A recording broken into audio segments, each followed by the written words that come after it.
All right, here we go. Salute to Knicks Nation on this Monday afternoon.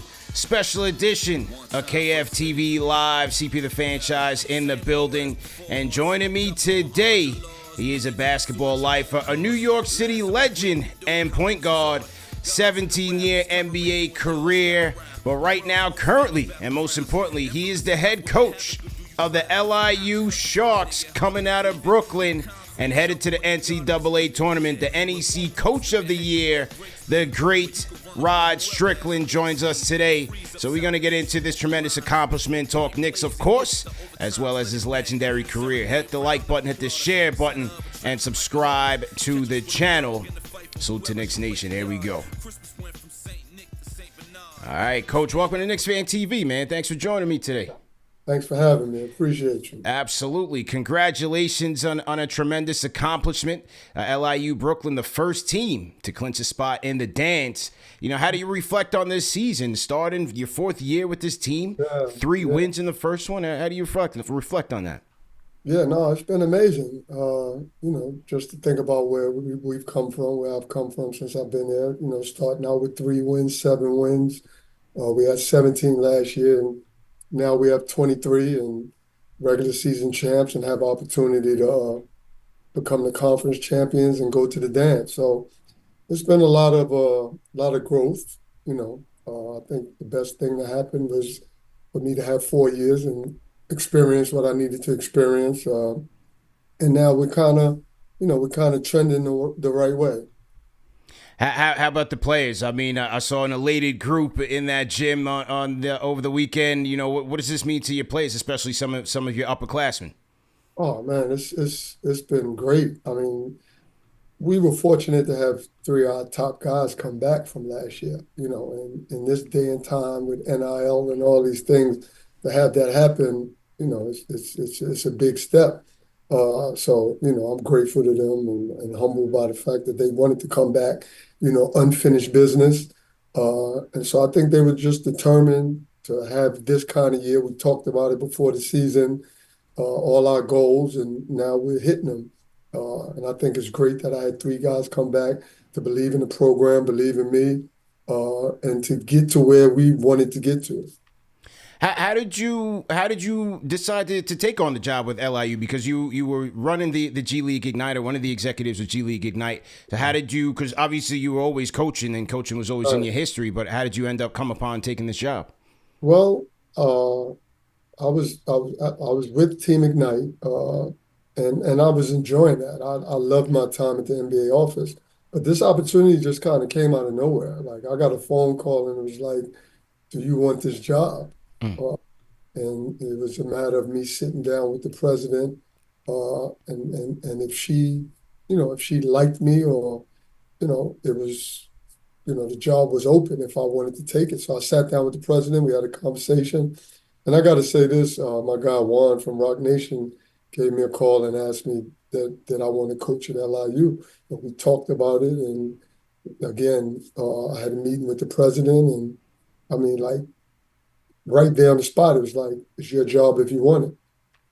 When you talk about the developments over the 4 years, and you gave a lot of credit to your upperclassmen, but you did mention goals and growth. How did you see yourself growing as a coach in terms of getting your team this far?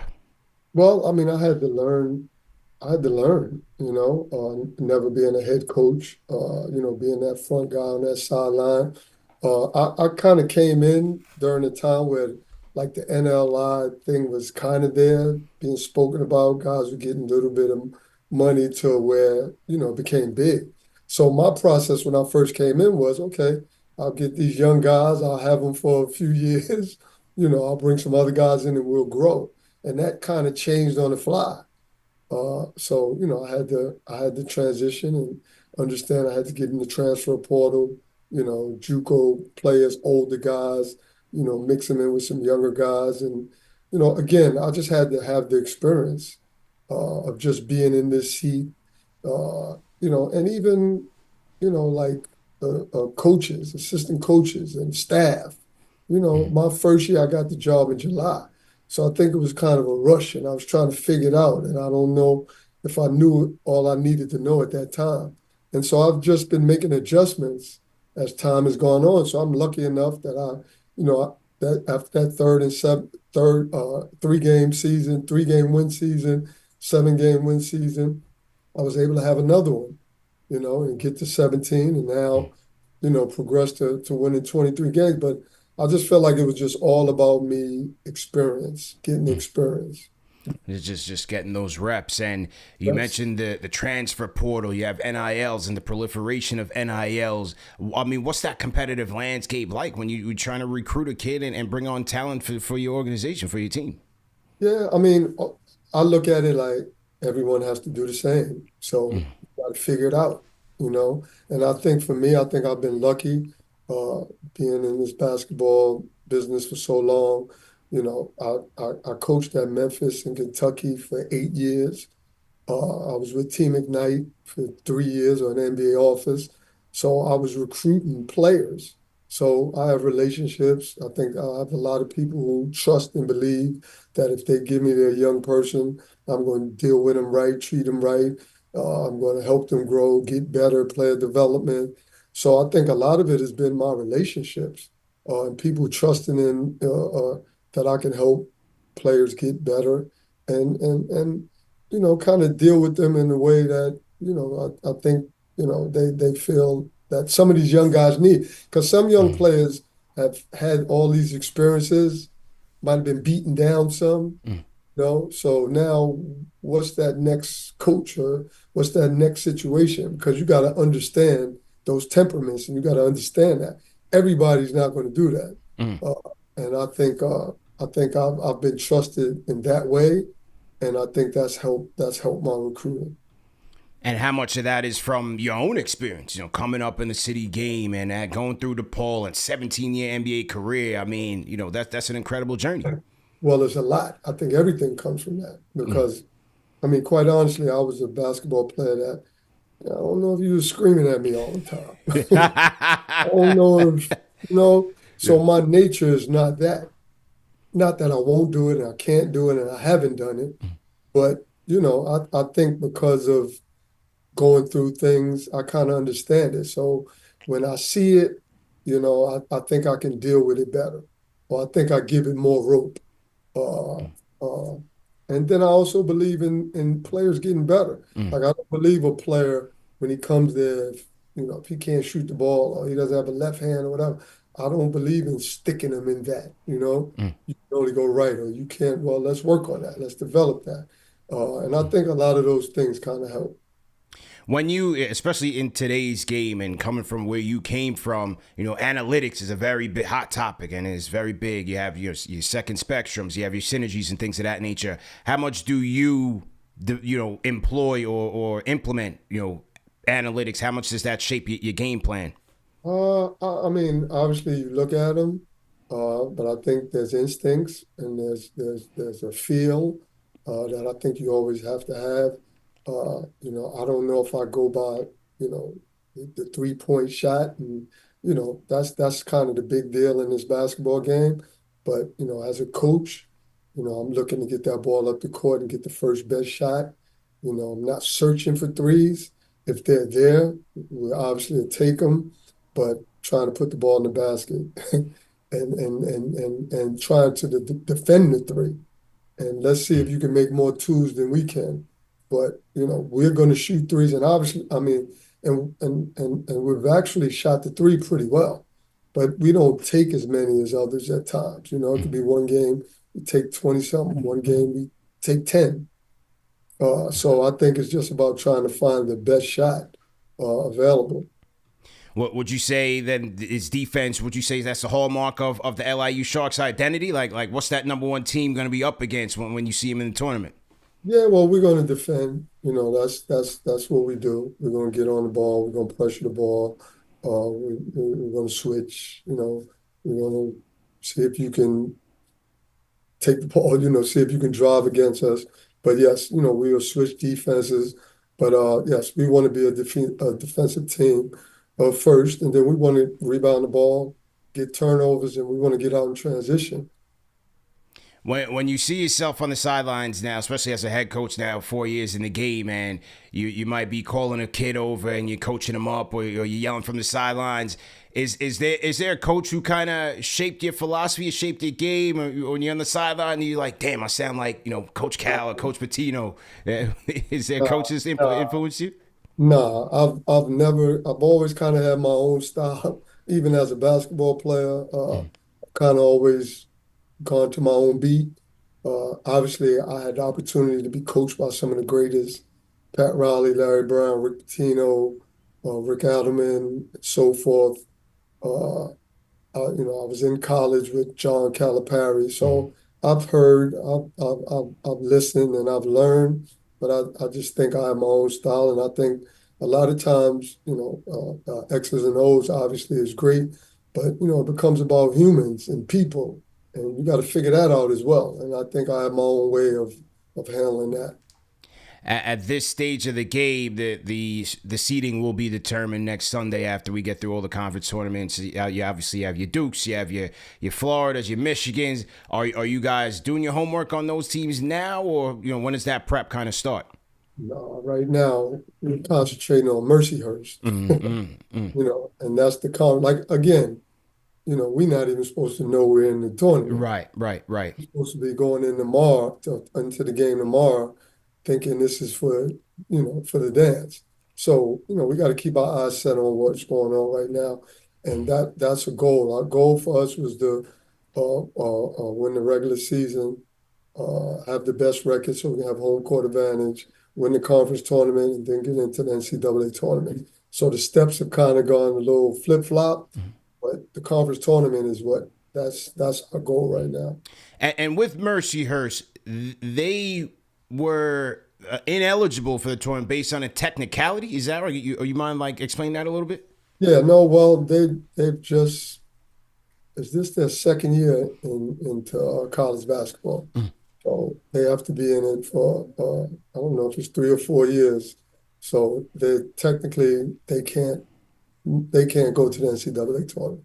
They could win the conference championship, but they can't go in the NCAA tournament. Got you. We've Got you. had that happen in this conference before. I want to say it happened to FDU when they had their Yeah, run. yeah. And I know that time, so it's happened before. When one of the things that has taken on life has been the fans, a lot of the alumni, the kids, and the whole fins up. Have you taken on that identity? Have you, when you go in there, you expecting the fins up when you start the game? Absolutely. But the crazy part about it, the fins up, they've been there. Yeah. With three and whatever and seven and whatever, the fins up was there. I have a relationship with those guys. We talk a lot, but they've been great. They've kind of helped the fan base. They bring a lot of excitement to the arena. But they've been tremendous. But they were there from the beginning. So this ain't one of those things where they're catching on late. They were there when we were struggling.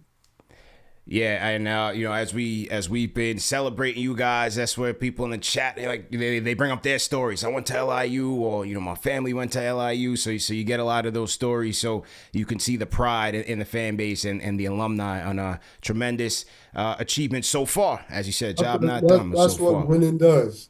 Yeah. And I think that was the goal, right? Even at 3 wins and 7 wins, I always felt and knew that once we turned this thing around, now there's a vision and people can see it, and now, it can grow. And I think that's where it's at now. Well, one of the guys that we did a watch party for our Knicks versus Lakers. We did a watch party. One of my fans came up. He was like, "Man, I'm from the Bronx. I'm very much looking forward to today's interview with Rod." He was like, "You got to ask him, what does it mean to represent the Bronx with all these achievements?" So, what does it mean for you? I mean, the Bronx is what made me, the Bronx in New York City. Mitchell houses 138th Street and 3rd Avenue. That's where it all started. Walking across from my apartment building, across the park to the Mitchell gym, and then the elementary school down the street. I can remember 6 in the morning before I went to elementary school. We're going to Mitchell gym to work out and eat our little cereal out the little box and Mm.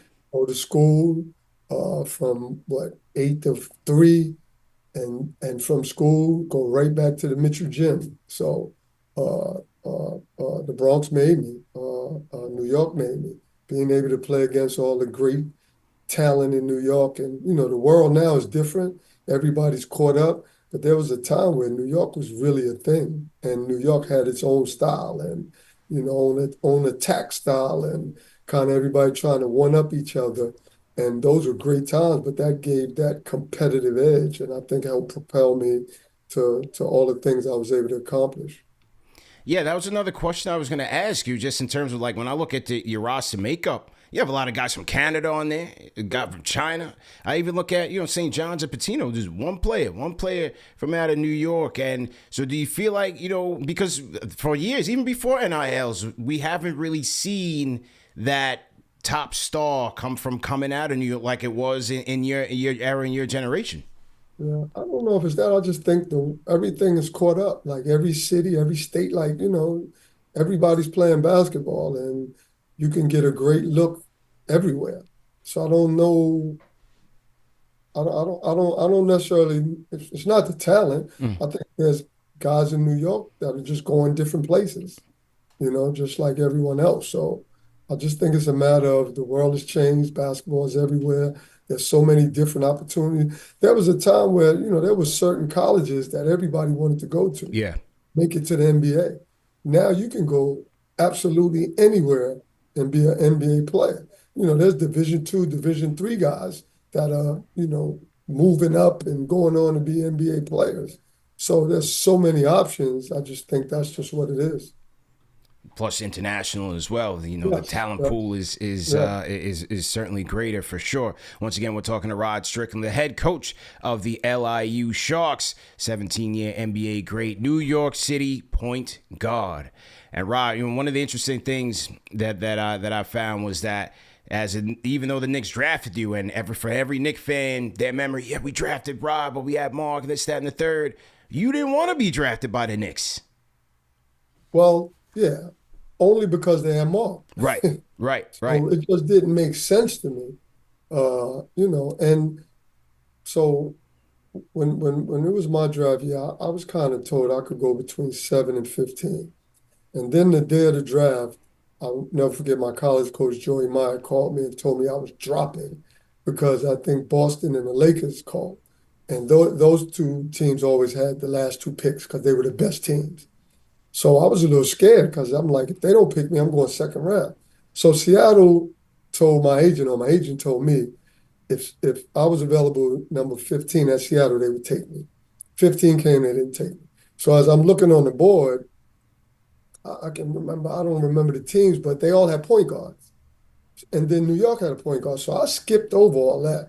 And then I'm starting to look up and I'm saying, man, I'm going to go to either Boston or LA, or I may go second round. So I was nervous. So when the Knicks picked me, I just was perplexed. I just didn't understand it. They just had the rookie of the year. I mean, I was happy to be drafted, but then, I wanted my own team Yeah. from the start. So it was a little weird being drafted by the Knicks. And I guess the worst part about it is that I got booed. Yeah. I was like, how y'all booing me? I'm from New York, on the Crazy. street, on the playground, putting in work, and I'm sitting in New York City and the whole place is booing me, which I thought was wild, but they wanted Shelton Jones. Right. But I'll never forget that. I was like, how does that work? It's unbelievable because even when I'm a kid and we watching the draft, and that was like, tradition to be booing the pick because you hate the pick. The guy's never going to pan out. But you Rod Strickland from the Bronx, hometown kid, and they still booed it. That was crazy. I mean, but even though it was only, a very short stint, was there anything, what did you take away from that stint with the Knicks before you went to San Antonio for Mo Cheeks? So I'll say this. I wish things would have worked out differently. In this day and time, me and Mark could have played together. They couldn't see that back then, right? It was like point guard, shooting guard, small forward, they just couldn't see it. I wish I was more patient. I wish I could have had different conversations. Uh, but I mean, I don't think me and Mark could have coexisted. At least, because Mark was playing, I wasn't. So that didn't work for me. So I kind of pushed my way out of there, to be quite honest. Yeah. Uh, but if I had to do it over again, I think I might have been a little more patient. Now as an older self, even going to Patino or the coach and saying, man, try us. Let's see how it works, because when they played us together, we were dynamic, but it was just in little spurts. And, Mark was just rookie of the year. And I sat on the bench and I watched Mark go at dudes, some of the best. So I'm like, if they ain't playing me with him, what am I gonna do with that? So, Yeah. yeah. But when you think about that early stage of your career, like you said, you didn't have much patience. You go to San Antonio, you start off with the contract negotiations, and those fans are getting tight. What do you think was there a key moment? Was it a veteran or because I mean he did 17 years, right? I mean that's a long time in the NBA. Even though you're talented and all of that, was there a key thing that really like helped you survive in that long? No, you talking about in general, as Yeah. a just playing, being able to play. I mean, quite honestly, I feel I was that talented. Now professionally, you know, I had a lot of growing to do. Right. And I don't know if I really grew throughout that NBA period, But talent wise, I think if you put me on the floor, and I think if there's any coach or teammate, like I play the right way. Yeah. I'm about the right things. I want to win. It's not about me. I can score the ball, I can pass the ball, I can rebound, and all of that. But I think professionally, I was lacking. And I think that hurt me in different situations. Like I tell people, if you go to my career and you go to the 90s, if you look at my stats, like you can put me up with any guard, right? I might not have all the like exact numbers, but my numbers are impressive. After those, after my 12th year, the last 5 years, I probably played for 18 because no one trusted me. Mm. So those numbers dipped. But, talent wise, I'll put myself with whoever. I made all them people forget I made all NBA second That's team right. and didn't make the All-Star team. I Mm. led the league in assists. Like, I was always top in assists. Like I retired sixth in assists, 19th in steals. I'm probably 15 in assists now, 30 something in steals. Like that's a hell of a thing, Yeah. and people kind of skip over all of that for whatever reason. But I think the professionalism part, like, it hurt me. Like, period. I think I could have been a four-time, five-time All-Star easily. But I think coaches and probably even the NBA wasn't enthusiastic about giving me that, you know what I Yeah. mean? That accomplishment. So, I got to take that on the chin. But I mean, as far as skill level, like I think I could put myself with up there with most. Yeah, that's what I meant. Mostly professional, really. That's what I meant. Yeah. As far as skill level, one of my guys, one of my favorite point guards here with the Knicks, obviously, was Derek Harper. And, the hand check rule seemed like that was the Harper rule, right? After the 94 season, league was like, we can't have this. How did you see the game shifting? Because you played through that, right? Pre and then post. How did you feel like your game changed once they outlawed the hand check? Well, I played through both. Right. Like it wasn't I think that's the beauty of it, right? Because we had to play through all the physicality. So I know once they lighten that up, that's only gonna make us better. So like I even look at the basketball landscape now. They talk about the 3-point shot. Well, you can get in the gym and get better with that. Because if you're in that era of 3-point shooting, you're gonna be in the gym doing it. Yeah. But having four guys on the perimeter, well, actually, it's almost five guys, right? Yeah. 5 out. Being able to go play ball screens, with an IQ, I think you're going to be successful in this era. I think about getting to the basket. Like, there's no shot blockers. Like, so getting to the cup, making plays, getting in the lane, understanding how the defense is, making the right play. I think it's easier now for a guard, and the guard has the ball in his hands more. We were getting the ball, you throw it in and get out the way. Yeah. Yeah, inside You out. know, or it's inside out. So it's a different ball game now. A lot of people give you credit for one, the handles, the finishing ability. We talk about Kyrie, your godson, and his ability, some of the best I've seen. When you were coming up in the kid, as a kid, was that something that you had to really go through to develop that muscle memory, like the ability to have those crafty finishes? Yeah. So Dr. J is my favorite of all time, and then Magic Johnson. But I was a George Gervin fan, Pistol Pete Maravich.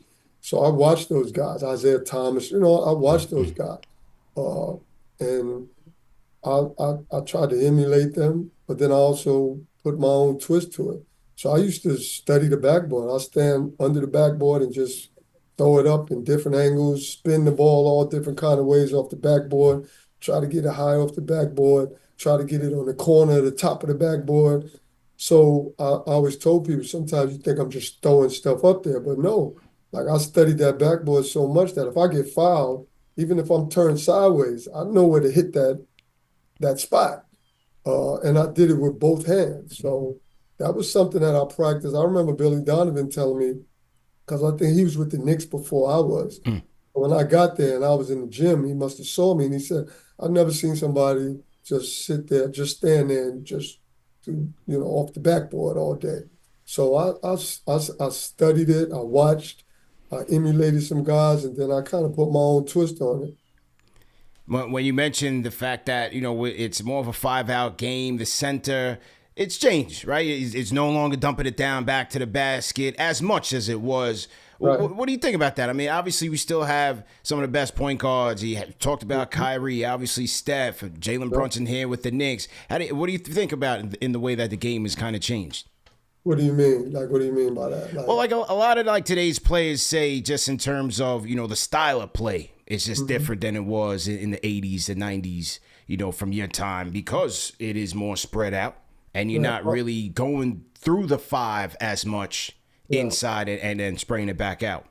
Yeah, I mean, it's great, especially for a guard that is skilled, like because you get to make plays. The court is open. I think at some point in time we'll get back to like the middle ground. I think we've had this 3-point shooting, and I think the computer people who kind of took over the game, and I think at some point it'll come back, and we'll see some more inside out.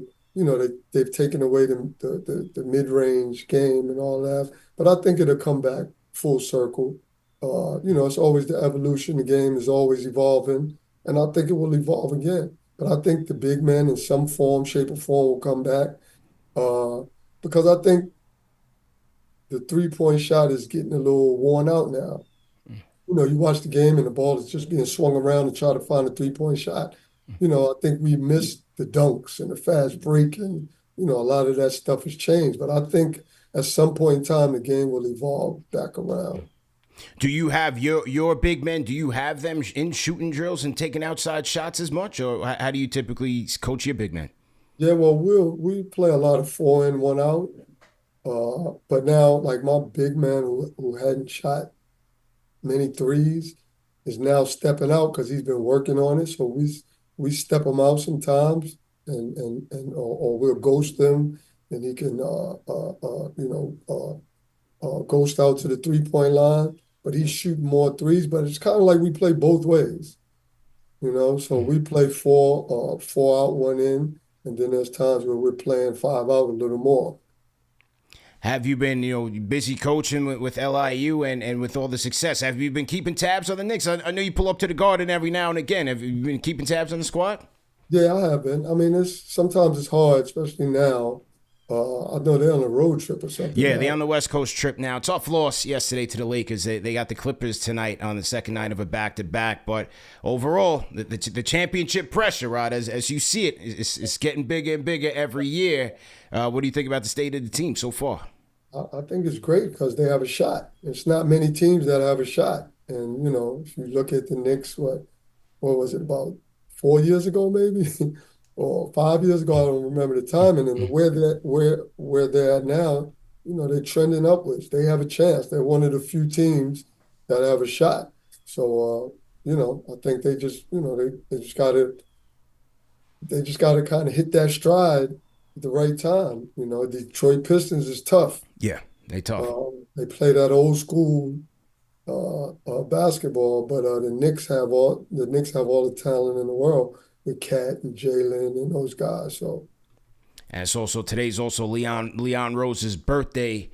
Came here about 5 years ago, 6 years ago, and turned the team around as a president of basketball operations. What's your relationship like with Leon just coming up in the game? that's my guy. I've known Leon forever. And happy birthday to Leon. It's my mom's 90th birthday Oh, too. happy birthday! Happy birthday! Yeah. I've known Leon and Wes forever. Uh, and I knew it, and I've spoken about it. When they got the job, I knew things would change. I think just because of who they are, the relationships they have, I knew they would be able to get a Cat or somebody. And so I think the Knicks are in great hands. But, everything started when they were hired. When you see Jaylen come up now and now multi-time All-Star, he's the captain of the team. Has that surprised you? Just what do you think about when you watch him work out there with the footwork and his skill set? Ridiculous. But I'll say this. I saw him in high school when he was in McDonald's All-American and all that, and I knew he was good. I can't say I knew he was this good. Like I didn't know he was this good. I watched him in Dallas when he had that last year, and you could see it. But he's come here in New York, and he's been consistently great. And like you said, his footwork is impeccable. He has that body so he can bounce off guys. But the footwork, the body, and the patience, and then he can make shots. He's tough. He's tough.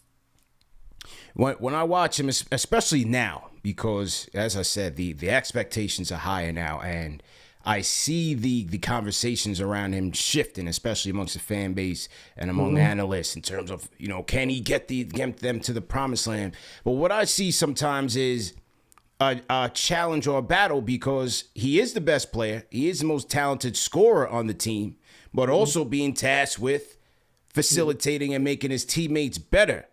As a point guard, how do you see that dynamic? Is that a battle, a challenge there? It could be, but like I don't know. When I look at Jalen Brunson, he's a scoring point guard, and most of the point guards now are scoring point guard. So a lot of times as a scoring point guard, when you have that ball, I don't care if it's ball screens or your first thing is probably looking at that rim. Back in the day, it was more, facilitator scores. So when you come off ball screens, you see the whole court. And when seeing the whole court right away, you make those passes sooner, you know what I mean? And Yeah. you see things. So, I mean, he's a scorer. So I don't know what you do with that because that's his best, that's his deal. Yeah. So to get somebody else that, can handle the ball and be that facilitator or I think sometimes the scoring and having a high usage can wear you down at the end of the game, kind of take away your legs. So how do you kind of work around that? But Jalen Brunson is a bucket. And if we say that about Jalen, I would say what's the difference between him and Yes, you say Gilgeous-Alexander. right? Because he Right. did it. Maybe because he's 6'6", you know what I'm saying? But Yeah, I would yeah, say, what's the difference? Because it seems like when I watch him, he got that ball in his hands a lot at the end of the clock trying to make plays as yeah, well. I could be wrong. I yeah. don't watch as much, but I just think Jalen Brunson can score that basketball. Yeah. Well, I think when you stack the two teams up with OKC, yes, SGA, I mean, he's been brilliant. He's the MVP and he's been dominant. Sometimes when he just gets to his spots and rises up with that high release in the mid range, you just can't beat it. But also with OKC, with Jalen Williams and with their defense being able to take that ball and turn it into offense, there's just so many different ways to score. That's a fact. And with the Knicks, it's a lot of responsibility on Jalen to deliver because you just don't get that consistency in the other facets of the game. Yes, I got you. Yeah, true. And another one who's at the Garden, always at the Garden with you, and he's a friend of the program as well. Stephon Marbury, man. Steph. I try to tell these younger kids, these young whippersnappers, who this guy was as a point guard. Just break that down a little bit for us, man. Who this guy was, I'll man. just say this. I'm gonna take Tiny Archibald out of this, but if I look at New York City point guards, for me, He's the best. I mean, I think like you had Kenny Smith, you had Mark, you had Pearl, you had myself. I almost feel like he took. Well, it's Kenny before Steph too, right? Kenny went in before. Kenny was Yeah, drafted before. yeah, and other guards. I Yeah. don't want to, but I feel like Steph got everything from everybody. It's You know what I everybody's mean? superpowers. He Yeah, got it. like Kenny Smith athleticism. You know what I mean? He could pass the ball. He could shoot from like half court. Strong, could defend. Like I just when I look at Steph, and then he was tough and mean. Like, you know what I'm saying? Yeah. Like when I looked at when I had to be on the court and I had to line up against everyone, Steph checked all the boxes that made you say you better be ready tonight. But I just, yeah, I've always admired him. He was younger than me, him and Kenny Anderson. I'll never forget how I followed there, especially when they went to Georgia Tech in their last year of high schools. But I just feel like overall, I don't know who had the better high school careers and all of that, but overall, I felt like Steph is, excluding Tiny Archibald, who's, I put him in a different Class of space. his own. Yeah, Class yeah. of his own. You know, when we posted the LIU accomplishment, the graphic on Twitter, Kenny Anderson sent you a congratulations, man. I don't know if he texted you, but he sent you a congratulations on Twitter, bigging you up, man. So, Yeah. once again, congratulations. We got the rhyme animal Chuck D in the chat right now. He says, Rod, my dude, congratulations. Shout out Chuck to the rhyme D. animal. Yeah, he never God, misses his show here. appreciate you. That's my guy. Never misses his show. Son from Brooklyn says Tiny Archibald was one of my father's favorite players. Yeah. Okay, shout out to Son. And how about Pearl Washington, man? Just give us that was one of your idols too. Tell us a That's little about my Pearl. I idol. missed his No, era. that's my idol. Like watching, I tried to, I tried to dribble the in and out. It was Pearl. Like I'll never forget when he passed, and I sat down and I watched his videos, his highlights. And as I watched him, I thought I was watching me because I'm Mm. telling you, I tried to emulate everything he did. The in and out, also in transition, he used to throw the ball out in front of him and catch up to it. He get in the paint and there's a defender in front of him and he'll slide around him. Like all those things that I was doing had a lot to do with Pearl Washington. Pearl was someone that I don't know. I don't think me personally. So Kenny and Steph, I was in the league, but witness up close. Pearl Washington was one of the most special guys. Mm. I'll never forget going around the city just trying to follow him around, just to watch him play. He had such an aura and style. Uh, I have high school videos of my city championship game and state championship game, and I could see myself trying to run like Pearl. Like I'm the biggest when it comes. Even when I was in the league and Pearl wasn't in the league, when I was around Pearl, I felt like a little kid Mm. because I just, the admiration I have for him is different. Now, as you take it back to your team here, yeah, as you said, you have the championship game against Mercyhurst and ultimately headed to the NCAA tournament. What is your message to them? It's a different message, right? From the start of the season to now, what has been your message to them as to allow them to handle this and the new success that they've been having? Yeah, I don't know if it's a different message. Mm. Like, I think for the most part, like, it's about being the toughest team, being the most competitive team, got to rebound the basketball, all those things, they don't change. And, you got to be careful with the moment. Like, yeah, it's a bigger moment, but let's talk about the things that we've been trying to do all year. And let's keep getting better at that. And let's compete. And let's have that mindset. And let's go out there and play basketball and let it loose, and not get, I don't want us too uptight. Let's play basketball. Stay loose. And for your final question for you, once again, we're talking to the great Rod Strickland. Salute to everybody in the chat. We got a $5 super chat in here from Jerome Wise. He says, salute to the hot Rod Strick. Forever Nick. He says, CP, great catch with one of the greats. We need to see you at MSG. Congrats. Yeah, well, as soon as the season's over, I'm sure you'll be there. But as you reflect on your career as a point guard representing the Bronx, going to DePaul, you're gonna have your jersey retired for DePaul. Congratulations on that. Right. 17-year career. Now you're in this mode of giving back in a way as a coach, as an executive to the game. How do you want to be remembered? Man, I don't know, man. That's a tough question because I'm not really like, I don't know. I don't, I just know I want to be able to have an effect on the environment wherever I'm at, right? So just being able to come here and start off 3 wins and now 23 wins, I just want to be able to just affect the environment. If that's helping players get better, helping players get to that next level or that next phase of their life, whether off the court, on the court, or what have you. Uh, you know, I want to be someone where you look at me and you say that's a lot of growth. Like he's done so many things. Like I think I've been able to touch so many parts of basketball, and I just want to keep conquering, uh, trying to do new things, just trying to grow, get better, just the normal regular stuff. I'm not a big public guy. I'm not a big attention guy. I just want to like get to it and just kind of affect and move the needle. So Yeah, that's why I asked you, because I see a great sense of humility in you, and then I'm like, man, like this is Rod Strickland, from me, from a fan, and then looking at your resume, I'm like, man, you got to be proud of what you've been able to accomplish yeah, so far. absolutely, absolutely. No, I'm super proud of it because I mean, I retired at 38. I'm 59, 20 some years afterwards. I'm still able to be a part of this game and to be able to move the needle. So like I understand those accomplishments.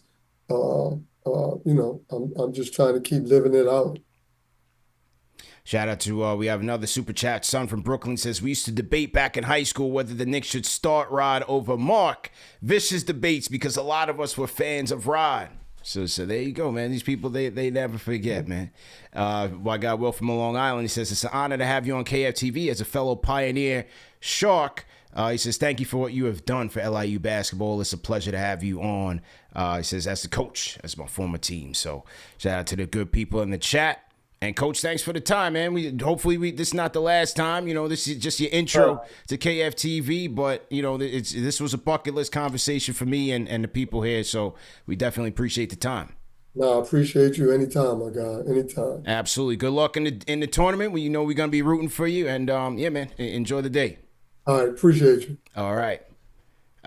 That was the great Rod Strickland, ladies and gentlemen. Salute to everybody in the chat. Hit the like button, hit the share button, subscribe to the channel.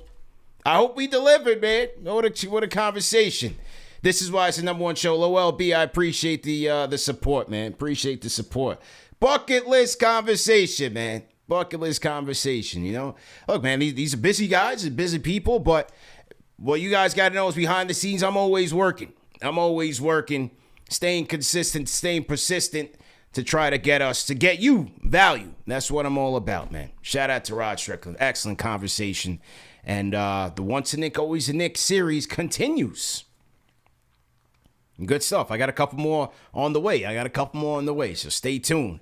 But the great Rod Strickland, LIU Brooklyn, headed to the dance. But as he said, they got to get past Mercyhurst first, mentally, because they're already in there. Mercyhurst is not allowed to be in the tournament. So by that technicality, LIU Brooklyn won their conference, won the NEC conference, and is headed to the dance. So we'll see if they draw Duke.